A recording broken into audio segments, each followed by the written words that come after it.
O que eu vou falar aqui hoje é um pouco dos resultados dessa pesquisa que eu fiz no Reino Unido, né? Eu passei lá uns 6 meses trabalhando um pouco, eu já saí daqui sabendo que eu queria trabalhar um pouco com o tema de reconhecimento facial. Eu queria dar um certo contorno a essa discussão, sabendo que não tinha muita gente debatendo sobre reconhecimento facial e sabendo que lá no Reino Unido eles estavam adotando um novo sistema, uma nova tecnologia, né? Eu já tinha lido algumas matérias, já estava um pouquinho ciente do que estava acontecendo, mas me interessava também conhecer um pouco sobre outros sistemas que podem ser enquadrados num universo mais disciplinar. No caso, o Gang Matrix, né?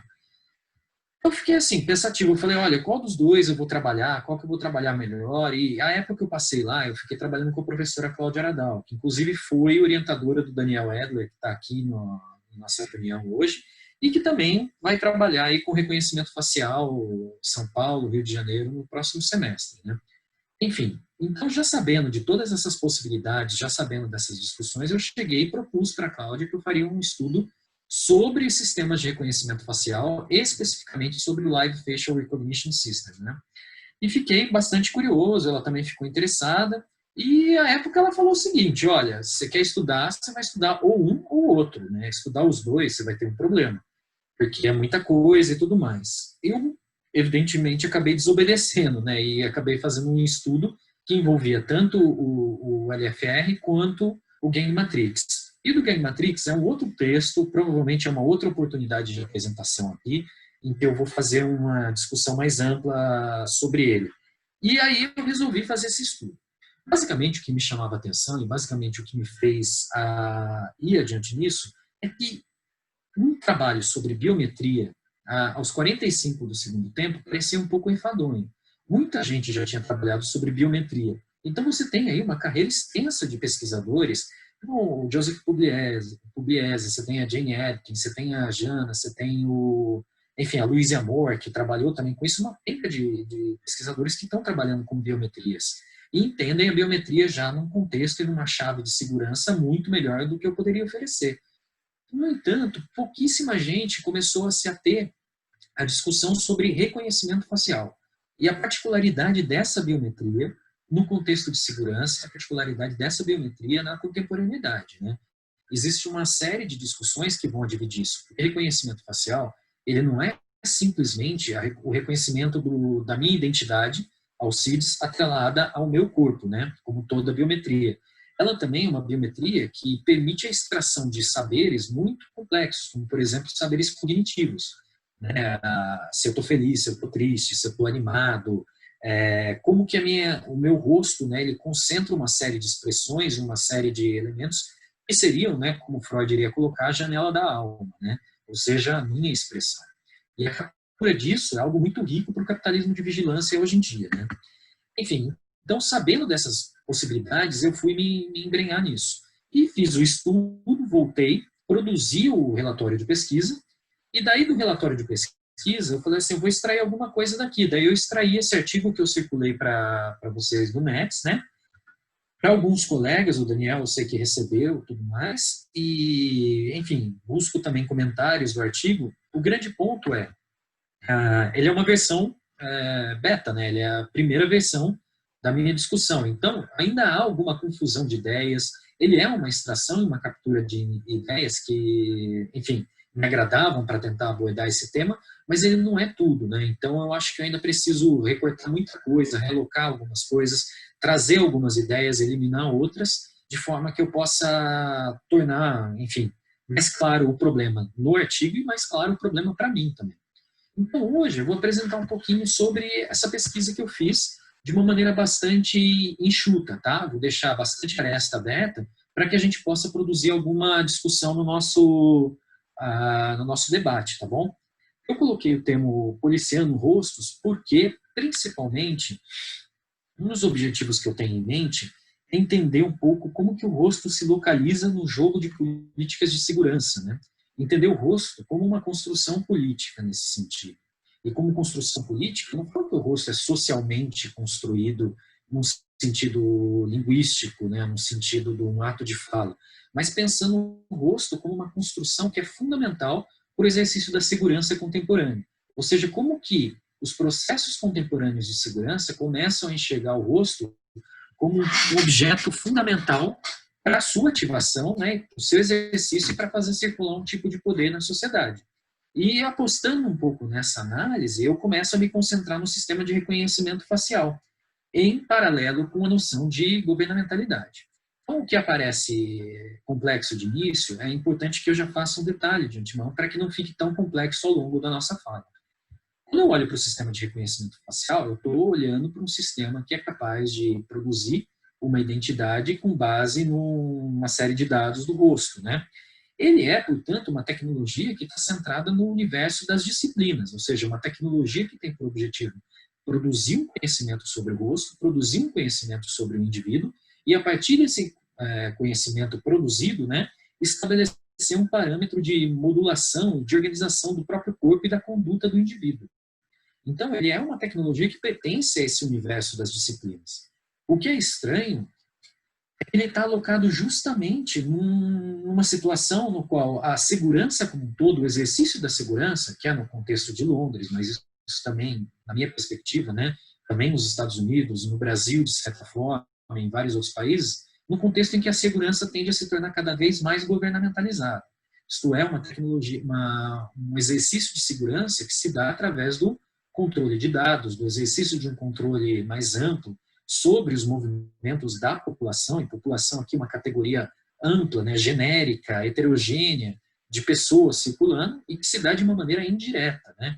Então, se dá, sobretudo, se dá de maneira indireta e se dá a partir da gestão de dados, fundamentalmente, né? Produzindo sugestões e modulações das pessoas dentro de um contexto. Importante dizer que a governamentalidade em si, enquanto uma tendência do exercício de segurança, ela tem por objetivo não moldar o indivíduo, mas se moldar para o indivíduo. Ou seja, se moldar para os coletivos, fazer com que uma série de atitudes, ações, comportamentos, né, estejam enquadrados dentro de um parâmetro considerado normal, não desviante. E o exercício da segurança, ele não se dá sobre o indivíduo, ele se dá sobre o ambiente na governamentalidade.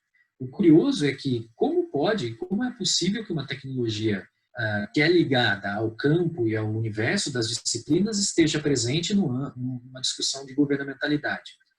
Por isso que eu faço essa distinção. Ao meu ver, na realidade, não há uma ruptura, aliás, não é ao meu ver, ao ver do Foucault e de uma série de outros autores, não há uma ruptura entre o universo, o exercício da segurança pela disciplina e o exercício da governamentalidade, né? Na verdade, são linhas complementares. Foucault mesmo já dizia, ele estava colocando isso no segurança, território e população, que as disciplinas não são eliminadas do exercício da governamentalidade. Se a gente entender, por exemplo, uma série de políticas como o tolerância zero no Windows, as teorias de Broken Windows, como uma série de teorias que também são uma forma de governamentalidade, o próprio Garland, ao estabelecer sua crítica sobre a cultura do controle, olhando para essas técnicas, né, ele vai dizer o seguinte, olha, de maneira alguma essas técnicas eliminam, por mais que elas sejam fluidas e por mais que elas estejam olhando para a gestão do ambiente para impedir que crimes venham a acontecer, estabelecendo uma forma indireta de controle, e de maneira alguma elas vão eliminar práticas mais intrusivas, mais tutelares, disciplinares. Junto com ele, o Thomas Lenk está falando isso, o Sven Opitz está falando a mesma coisa. Então, a base da minha reflexão aqui vai ser uma tentativa de entender o sistema de reconhecimento facial inserido nesse contexto de governamentalidade, produzindo os overlappings, né, que eu venho falando, as sobreposições entre disciplina e governamentalidade nesse jogo. Basicamente, o que eu vou falar aqui é fazer uma breve análise da governamentalidade e a sua noção, enfim, a sua proximidade do neoliberalismo em Londres, falar um pouco da noção de rostialidade, né, a tradução para faciality, né, no Deleuze e no Guattari, né, para poder pensar o rosto como um objeto político. E, por fim, vou falar especificamente sobre o meu campo, minha empiria, que foi o Live Facial Recognition System, tá bom? Então, essa introdução era necessária para a gente entender por que eu estou fazendo essa discussão, por que ela traz um problema teórico, né? E como ela tenta resolver esse problema teórico. Bom, iniciando um pouco essa discussão sobre enfim, neoliberalismo, policiamento em Londres, basicamente, fazendo esse paralelo com o neoliberalismo, é importante, porque se você olha a história da Inglaterra, se você pega um pouco o movimento dos anos 80 para os anos 90, o que você tem é uma profusão de teorias neoliberais que não ficam presas especificamente à economia, mas começam a extrapolar para todo o âmbito de gerenciamento enfim, da política, de gerenciamento de pessoas e, fundamentalmente, do gerenciamento da segurança. Então, quando a gente pensa na segurança nos anos 90, a gente está olhando para um movimento de segurança no início do exercício também do neoliberalismo. No início não, aliás, no avanço do uso de políticas neoliberais. E o que eu quero dizer por isso, né? Cada vez mais, o que a gente verificava nos anos 90 é que boa parte dos grandes distúrbios urbanos que aconteceram se deram por conta de reformas neoliberais, decisões de reformas neoliberais que foram tomadas nos anos 80 e também nos anos 90. Aqui em cima a gente está vendo uma imagem que está de Trafalgar Square, que é conhecida como a Batalha de Trafalgar Square, logo depois em que foi aprovado, ou estava sendo votado, o poll tax, né, que é uma espécie de um novo IPTU que seria cobrado dos britânicos, né? Isso gerou um maior quebra-pau, né? Mais de 200 mil pessoas na rua, isso gerou, enfim, quebra-quebra e tudo mais. Com o resultado também de algumas políticas neoliberais, isso ainda é controverso, precisa ser melhor trabalhado, mas você teve uma tensão de política externa, né? Não política externa, mas uma política doméstica ali do Reino Unido com a Irlanda, e daí você tem toda a tensão do IRA. O IRA, nesse momento, dos anos 80 para os anos 90, ele muda a estratégia. Nos anos 80 ele estava fazendo atentados terroristas contra membros da realeza ou figuras políticas de relevância. Ao longo dos anos 90, os atentados começam a acontecer de uma maneira mais ampla no espaço urbano como um todo. O objetivo de produzir a letargia nas pessoas, né, produzir um certo catatonismo. Agora você junta esses dois problemas, grandes distúrbios urbanos, um aumento de crime que estava acontecendo no momento, e também você junta isso os atentados terroristas, o que começa a acontecer é que a polícia precisava ser reformada.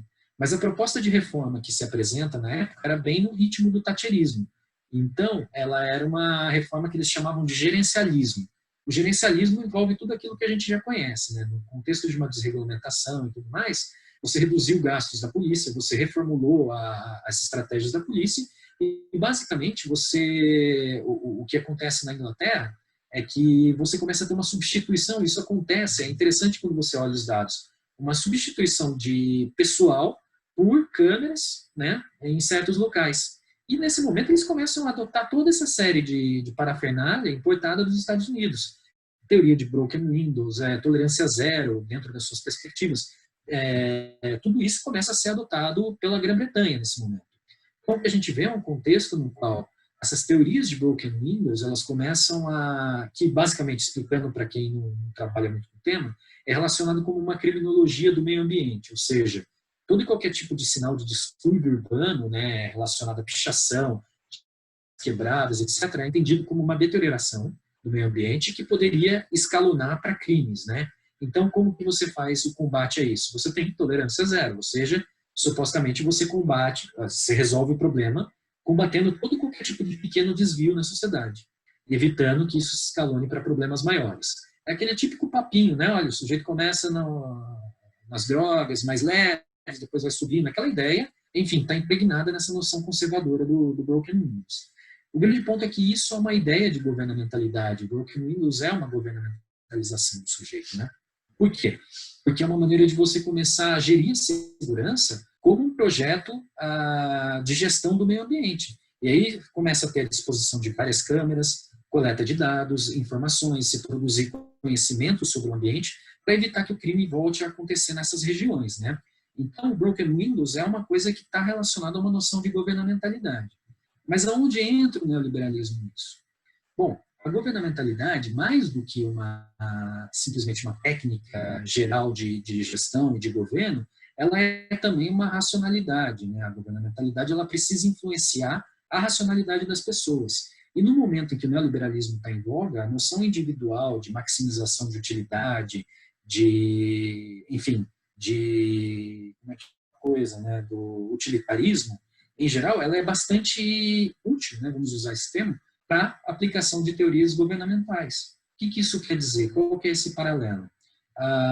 ao entendimento no neoliberalismo que o sujeito é um sujeito racional, que toma decisões e as melhores decisões possíveis para os seus caminhos, seja isso para maximizar ganhos econômicos, seja isso para circular na cidade, seja isso para lidar com os seus problemas.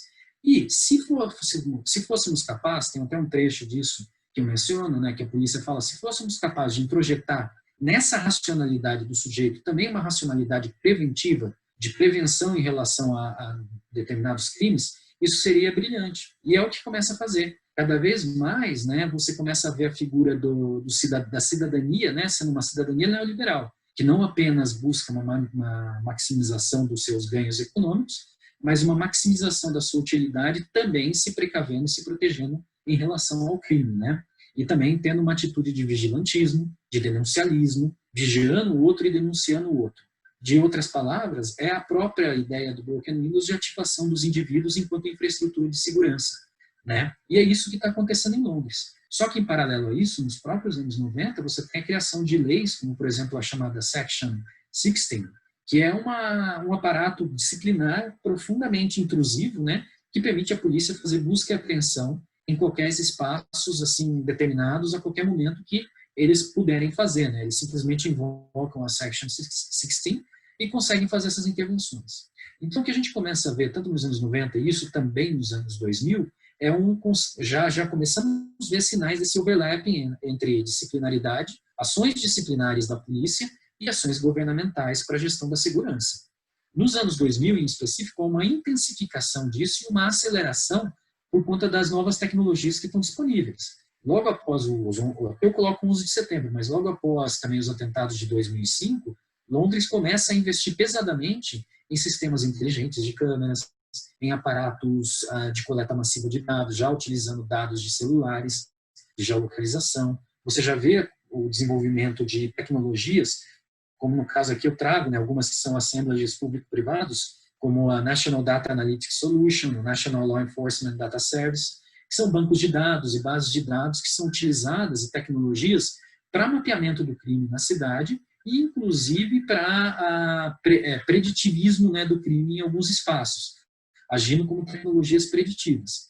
Há, portanto, uma aceleração desse processo de uso dessas tecnologias para uma gestão governamentalizada da segurança. Isso e eu trabalho isso no artigo, né, como isso é uma espécie de um resultado que o Bigot colocaria como uma crescente desdiferenciação, né, principalmente por conta dos problemas de segurança internacional e os problemas de segurança interna. Né. O que isso quer dizer? Cada vez mais você começa a ter muito atentado terrorista, e Londres foi palco de diversos atentados, e ao mesmo tempo quando você é sede de Jogos Olímpicos, de outros mega-eventos, etc., cada vez mais a ideia de uma segurança internacional se faz presente no âmbito doméstico.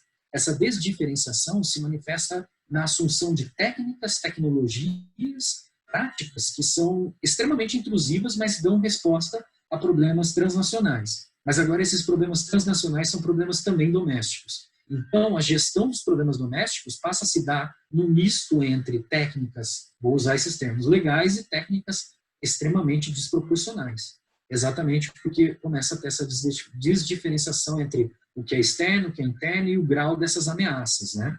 Enfim, um dos exemplos que eu coloco aqui embaixo, né, para contrapor essa ideia para fazer uma identidade com as manifestações dos anos 90, são aquele movimento Extinction, né, que está acontecendo no Reino Unido enquanto eu estava lá, e aqui particularmente as Brigadas Vermelhas, né, que existem desde 2001, mas eles se manifestando no centro de Londres. É interessante porque eles foram capazes de captar essa ação governamental da polícia e agir contra ela.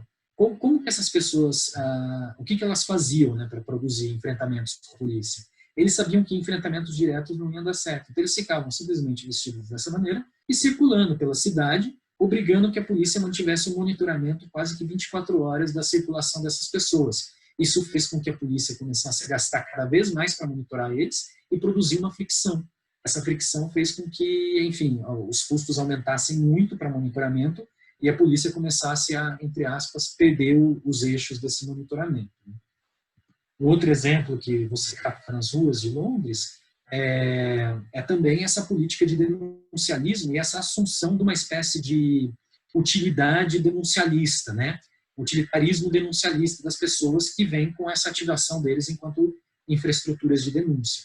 Esses cartazes, muito similares aos que rolaram nos Estados Unidos na época do See Something, Say Something, né, viu algo, diga algo, estão espalhados hoje. É uma campanha que começa, eu acho que é nos últimos 5 anos que ela estava, na verdade, eu acho que é nos últimos 5 anos que ela está rodando, né, em Londres. Você vê esses cartazes espalhados por toda a cidade, não só Londres, mas no Reino Unido como um todo, né? See, say, sorted, né? Viu algo, diga algo, né? Será analisado, né? E, em grande medida, ela estimula também um denuncialismo em relação àqueles que estão categorizando câmeras de vigilância, igual eu, que estava tirando foto de câmera de vigilância lá, mas também, né, contra, enfim, de uma forma bastante preconceituosa e intrusiva. O cartaz do meio, por exemplo, precisou ser retirado. Por quê? Ele estimulava uma espécie de preconceito em relação a moradores de rua e pessoas que supostamente teriam um comportamento desviante, né, entre aspas. Enfim, tudo isso é parte dessa assunção de uma racionalidade denuncialista, que começa já a ativar o ser humano enquanto parte dessa infraestrutura de vigilância. Enfim, um pouco pausa nessa discussão sobre overlappings e sobreposições. Vamos falar um pouco da noção de rosto, porque tudo isso vai se juntar ao final da minha exposição aqui, né? Eu começo, então, antes de falar de sistemas de reconhecimento facial, a tentar entender qual que é o papel do rosto no jogo político e no jogo securitário, né? De que maneira que o rosto começa a ser apropriado como parte desse processo. Basicamente, eu me atenho num conceito que é o conceito de facialidade, do faciality, né? A tradução é rostialidade. Eu não sei se eu gosto muito da tradução, mas é o que temos para hoje, né? A ideia de rostialidade no Deleuze e no Guattari, ela vem com uma ideia que é uma separação entre o que é o rosto e o que é a cabeça. A cabeça, ela é algo orgânico, ela é parte do humano, ela é parte da física. Agora, o rosto, não.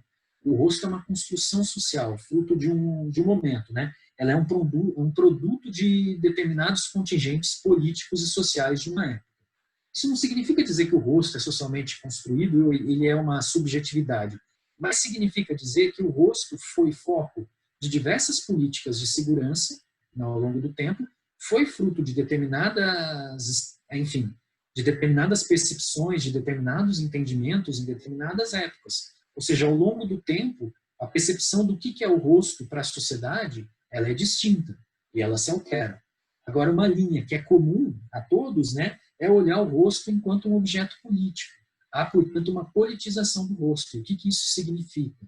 Significa que, ao mesmo tempo que o rosto ele é algo, objeto das inferências políticas de uma sociedade, ele é também um objeto pela qual os mecanismos de segurança se tornam ativos. O rosto, portanto, seria um elemento contemporâneo no qual alguns acreditam que ele seria capaz de produzir identidade, ou seja, é possível, através do rosto, ligar a identidade de uma pessoa com um corpo, né? Pode parecer muito comum isso para a gente, mas isso é um movimento necessário.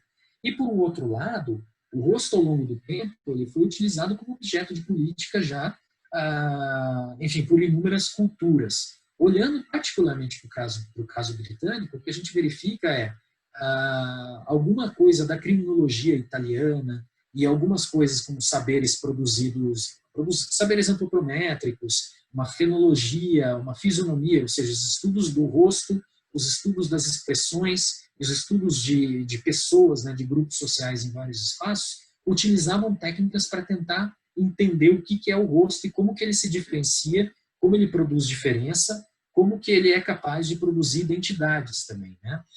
É interessante porque algumas das imagens eu trago da Jane Atkins aqui, e o que a gente verifica? Alguns rostos, aqui na primeira imagem, é um estudo das expressões no rosto. No outro lado, eram técnicas utilizadas pelos próprios britânicos para mensurar o rosto dos habitantes das suas antigas colônias, né? E com isso, de certa forma, produzindo um conhecimento. Qual conhecimento que era importante para os britânicos? Se diferenciar. Ou seja, a produção de um conhecimento, de métricas, de noções, que viriam inclusive através da fotografia, para produzir a sua própria identidade. Ou seja, eu sou aquilo que é diferente disso. Isso é o meu diferente. Isso produziu um sentimento de unidade. Mas, ao mesmo tempo, essas mesmas tecnologias, esses mesmos saberes, eles eram utilizados para categorizar essas pessoas que entravam no Reino Unido e para categorizar esses rostos produzindo identidades nos países, né? Como uma forma intrusiva, mas produzindo um saber sobre o rosto, sobre a biometria, sobre enfim, sobre as particularidades do rosto nessas sociedades, né? Então ele era já um objeto de política e a partir dele se tornava possível fazer política, né? Isso na Inglaterra. Isso evolui até o momento em que a gente olha o rosto como uma inferência política direta, né? Aqui embaixo uma imagem do arquivo da Polícia Metropolitana da construção de retratos falados. O rosto já era uma inferência política do sujeito, né? Ou seja, você constrói rostos, você produz identidades a partir dessa técnica em específico. Mais adiante, com o avanço de certas tecnologias, né, como da captação e de reconhecimento facial, várias empresas ligadas ao setor de segurança, inclusive, começaram a fornecer instrumentos para, enfim, a utilização de reconhecimentos faciais em espaços, por exemplo, zonas fronteiriças e outros espaços, como por exemplo, aeroportos e tudo mais, né? Tecnologias de segurança. Uma dessas empresas, o Graham menciona, que é a Visionomics. Ela lá, logo após o 11 de setembro, logo após uma série de atentados que aconteceram logo após o 11 de setembro, ela começa a ofertar uma tecnologia de reconhecimento facial cujo slogan é descobrindo o rosto do terror, né? Fazendo uma ligação direta entre rosto, política e terrorismo, como se fosse possível identificar categorias gerais como terrorista a partir de então. É nesse sentido que a gente verifica que há uma política do rosto, há uma politização do rosto em geral. E aí a gente parte para o que é o sistema de reconhecimento facial em geral. Tá? Vamos pensar como é que funciona isso, e daí eu já caminho para as minhas conclusões aqui, que era o meu objetivo. Sistemas de reconhecimento facial, eles trabalham da seguinte forma: eles capturam uma imagem tua e vão deixar arquivada. Seja, enfim, do teu rosto, de frente, de lateral, etc. Assim como uma biometria, quando você vai cadastrar para um passaporte, para um visto ou para votar. Você vai captar o seu dedo em diversos ângulos. Isso é o que a gente chama de amostra, né? O sample. Essa amostra ela fica guardada. E, basicamente, quando você tem um acionamento do sistema biométrico, ele faz uma mensuração de porcentagem, ou seja, o quanto esse rosto que está aqui, né, ele se aproxima daquela amostra que está guardada aqui. É uma aproximação numérica construída a partir de diversos pesos e a partir de diversos algoritmos. Isso, feito no início dessa tecnologia, ela envolvia simplesmente um rosto e uma amostra e um algoritmo de reconhecimento, e o treino do algoritmo que se dava de uma maneira manual, etc. Certo? O grande ponto é que, hoje em dia, esses sistemas de reconhecimento facial, eles dependem fundamentalmente de um treino do algoritmo que é feito globalmente. Ou seja, boa parte das tecnologias, elas dependem de acesso a bases de dados produzidas no mundo inteiro e produzidas a partir da coleta de informações faciais no mundo inteiro, para que o algoritmo seja bem treinado e não cometa erros. Alguns erros clássicos disso aí eram o fato, por exemplo, de boa parte das bases de dados utilizadas por sistemas de reconhecimento facial na Europa serem bases de dados caucasianas, ou seja, reconheciam muito bem o rosto do homem branco, mas reconheciam muito mal o rosto da mulher negra, porque não tinha acesso a esses dados. O que pode parecer um erro trivial é, na verdade, bastante explicativo do porquê essa tecnologia e para quem essa tecnologia vai ser empregada. É um dos exemplos como você tem essa tecnologia do reconhecimento facial ativando o rosto enquanto objeto de segurança. Então, por isso que se diz que o rosto, nos sistemas de reconhecimento facial, ele não é apenas construído individualmente, é como se a identidade fosse construída coletivamente. Com base em uma série de dados capturados no mundo, né, se torna possível treinar o algoritmo para produzir uma identidade correlata entre o indivíduo, né, e o seu corpo. Né. É nesse sentido que a gente verifica que esses instrumentos começam a se popularizar num contexto de governamentalidade. Em específico, o Live Facial Recognition System ele é uma evolução das tecnologias de reconhecimento facial. Por quê? Porque ele não é igual ao sistema de reconhecimento facial que a gente vê em aeroporto, não é igual ao sistema de reconhecimento facial do teu celular, ele é diferente. Ele é como se fosse uma câmera colocada no topo de um poste, captando imagens, escaneando o rosto das pessoas a todo momento. E o que é o escaneamento do rosto? É a produção de um saber específico sobre um indivíduo naquele momento. E isso é bastante interessante porque isso é uma tecnologia intrusiva. O que significa produzir um saber sobre o seu rosto? É como se o seu rosto fosse a sua biometria, a sua assinatura digital. Né? A sua assinatura impregnada no teu próprio corpo, que produz uma única assinatura possível. Então, o que significa? É um escaneamento em tempo real que coleta os seus dados de uma maneira involuntária e muitas vezes é ubíqua. Isso significa que nesse procedimento de coleta massiva de dados e no procedimento no qual essa tecnologia de reconhecimento facial está disposta num poste, numa rua, ele não está coletando, ele não está entrando em contato com você, como você no aeroporto, né, para no primeiro checkpoint e olha para aquele poste, para aquele totem que tem na tua frente, ele reconhece teu rosto e isso é a condição para você seguir adiante, né? Ele começa a coletar esses dados de todos que estão na rua ao mesmo tempo, involuntariamente. É como se o seu rosto, e aqui eu aludo um pouquinho aos trabalhos da Louise Amoore, também um pouquinho da Jana, também do próprio Nicholas Rose, né? Que um pouco menos do Nicholas Rose, mas um pouco da ideia de que o seu rosto é transformado num checkpoint. Ele é um checkpoint ambulante, é no qual se extrai todas as informações, todos os conhecimentos de uma maneira involuntária, e isso facilita para uma lógica e para uma estratégia governamental. Ou seja, você tem a fluidez da circulação, você tem a liberdade da circulação, mas a todo momento você está numa sociedade de checkpoints, como o Nicholas Rose coloca. A todo momento você precisa provar a sua identidade, a todo momento sua identidade está sendo coletada, ainda que individualmente, ainda que involuntariamente. E é essa a diferença do sistema Live Facial Recognition System. Ele é intrusivo, mas ele não aparenta intrusividade. Então, esse overlapping ele permite que políticas extremamente intrusivas de coleta massiva de dados, de produção de conhecimento sobre os indivíduos, de extração de informações sensíveis, seja feita de uma maneira involuntária, a torto é direito, né, e os checkpoints comecem a se proliferar na cidade. Ou seja, o teu rosto é a fronteira limítrofe, né? O seu rosto se torna uma fronteira, ele se torna também uma cancela, ele se torna uma portaria para acesso e para negação de acesso. É nesse sentido que se faz política sobre o rosto, pensando ainda em sistemas que não são plenamente elaborados, mas já foram inseridos, como o Live Facial Recognition foi aprovado, o seu uso, ele não está pleno, ele não está pleno de funcionamento.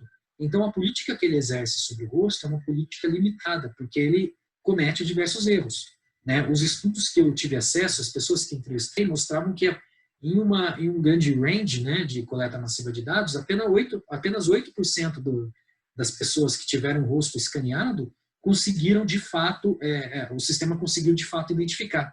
Outros 92% não conseguiu. Então, a gente está diante de uma ferramenta que ativa o rosto enquanto uma portaria, né? O rosto enquanto uma cancela e um checkpoint ambulante. Mas a política que está se exercendo sobre isso, ela não é completa, porque não é que ela não é completa, ela pode ser completa e ela pode evidenciar um tipo de racismo que se manifesta através das máquinas, né? E estudando o sistema de reconhecimento facial, isso aqui para encerrar, a gente verifica vários problemas que se avizinham no entorno dele, principalmente por conta do seu teste. Eu estudei bastante os testes que foram feitos, né, cada um deles, com contato com um colega, o sistema de reconhecimento facial estava sendo testado desde 2016 para 2017, e você verifica que os testes que ele foi feito inicialmente foram onde? Foi no Carnaval de Notting Hill. Carnaval de Notting Hill, que é claramente um espaço multicultural, onde você tem a circulação de imigrantes, de negros, etc., e ele é o primeiro lugar onde há o teste do sistema de reconhecimento facial. Boa parte desses testes apresentaram vários problemas, não só por não reconhecer o rosto, mas problemas como o fato do sujeito que está operando ele ter que lançar o rosto que foi capturado numa base de dados manualmente, mostrando que o sistema tem enormes debilidades. Não só tem debilidades técnicas, como tem debilidades legais, né? Não há no GDPR nenhuma autorização para o uso desse tipo de tecnologia. E todo o uso desse tipo de tecnologia precisa cumprir os critérios pensados pelos direitos humanos, né? No que diz respeito ao uso de ferramentas que reduzem a liberdade do sujeito. Ou seja, são os critérios de proporcionalidade e necessidade. Ainda que ele não falhe nos critérios de necessidade, há uma necessidade do teu uso, a proporcionalidade dele é algo que está sendo investigado e é o que eu tento me ater. Por quê? Ela é extremamente intrusiva, com o objetivo de prender criminosos que cometeram crimes que não estão muito claros quais são, e, portanto, justifica uma tecnologia desse grau de intrusividade para o gerenciamento da segurança no país. Então, ela é extremamente intrusiva e, portanto, desproporcional. Existem diversos outros assuntos relacionados a isso. Mas um que é extremamente importante, daí eu encerro, são dois, na verdade, é o simples fato de que empresas privadas junto com as autoridades, começaram a fazer um lobby fortíssimo para o uso dessa tecnologia lá no Reino Unido. E essa tecnologia, por mais que ela seja uma tecnologia desenvolvida pela própria Met, ela teve muito apoio da Accenture e uma série de outras empresas privadas ligadas à tecnologia de reconhecimento facial. E o que começou a acontecer é que várias empresas, uma delas é a FaceWatch, que está no Rio, que era uma das empresas que estavam no Rio de Janeiro, não sei se é a empresa, a única empresa fornecendo o serviço de sistema de reconhecimento facial no Rio. A FaceWatch, que é uma startup, ela claramente falava que ela tinha uma base de dados, né, própria sobre criminosos no Reino Unido. E ela usava essa base de dados para estabelecer pontos de reconhecimento facial. Mais do que isso, houve um outro escândalo, que era um escândalo, quer dizer, para os padrões britânicos de escândalo, né? Não os padrões bolsonaristas de escândalo aqui, né? Mas a coisa que pega é a seguinte: houve o compartilhamento de dados, durante um dos testes, né, do sistema de reconhecimento facial, dados individuais das pessoas, dessa assinatura digital que é o rosto, foram compartilhados com empresas privadas, gestoras, por exemplo, da King's Cross, né, a estação da King's Cross, e outros agentes privados. Todo esse partilhamento privado gerou uma série de escândalos que levou, por exemplo, ativistas a tentarem combater o uso dessa tecnologia. E aí gera uma controvérsia sociotécnica que eu estudei, que era basicamente a seguinte, né? Enquanto os ativistas estavam apontando para as falhas técnicas do sistema, mostrando quanto ele era insuficiente e, portanto, um problema irresolvível, as autoridades e as empresas privadas ignoravam isso e trabalhavam apenas como um problema legal. No início, eles admitiam que havia problemas de legalidade, mas no final eles falavam assim, não, qualquer tipo de problema legal é resolvível, porque é um problema subjetivo, é um problema que se contorna. Tanto é que uma das pessoas que teve o seu rosto capturado e partilhado as informações com empresas privadas, ele processou o sistema. E a chamada Suprema Corte Britânica, deu ganho de causa para a Polícia Metropolitana, dizendo que esses são os novos tempos e essas tecnologias não são tão intrusivas. A assinatura digital e biométrica do rosto, né, é algo que a gente tem que conviver e ele não sabe se isso se encaixa enquanto um dado sensível, né? Enfim, só para encerrar é isso. Eu acho que o sistema de reconhecimento facial é bastante complexo, ele apresenta uma série de nuances, como eu disse, problemas sociotécnicos, problemas legais, e ele é absolutamente intrusivo. Mas essa intrusividade, ela se torna imperceptível quando gerenciada num contexto de governamentalidade. Ela é intrusiva, mas de maneira alguma suas propriedades fazem com que as circulações das pessoas sejam bloqueadas ou se haja uma sensação de perda de liberdade com a disposição de checkpoints na cidade. Na realidade, a tecnologia de reconhecimento facial torna o próprio rosto, né, a fronteira limite, parafraseando a Luísa Moura aqui, mas mais do que isso, ela se torna uma cancela. O seu rosto se torna a chave de acesso e torna fluido a disposição de checkpoints ao longo da cidade. Ela se torna, como eu disse ao final do texto, né, ao mesmo tempo aquilo que seria o elemento digno da subjetividade humana, né, o elemento máximo da subjetividade humana, ele se torna também a própria prisão do humano nessa sociedade de checkpoints aí. É um pouco o que eu ia falar, tá? Tem mais coisas, mas eu acho que a gente joga o papo pro debate, porque eu extrapolei o tempo. Tá bom? É isso.